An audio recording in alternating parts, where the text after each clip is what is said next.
Do you ever see descriptions on Amazon that are absolutely too good to be true, but you still feel compelled to get it? That's what this is here.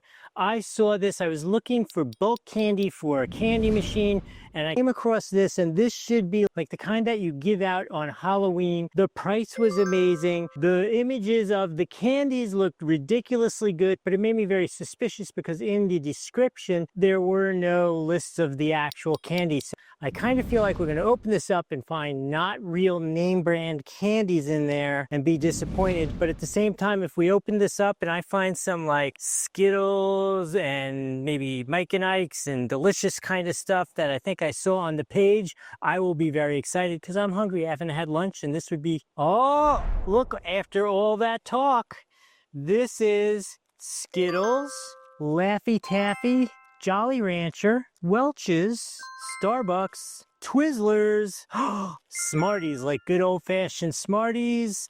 But this is actually exactly what was in the picture. So this is a full-on recommendation for me. Let me show you what it looks like.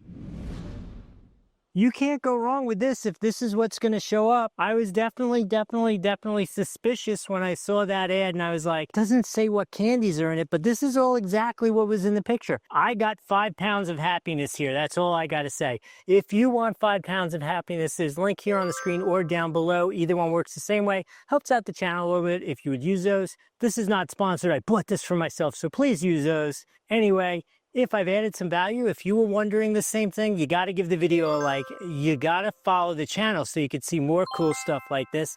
And put in the comments, have you ever bought something on Amazon that arrived and it wasn't what you expected? Or have you had this experience where you were kind of cautiously optimistic about what was going to show up, and then it showed up, you were like, hell yeah, that's perfect. Put that in the comments. I want to hear what you got. I hope this was helpful. We'll see you in the next video.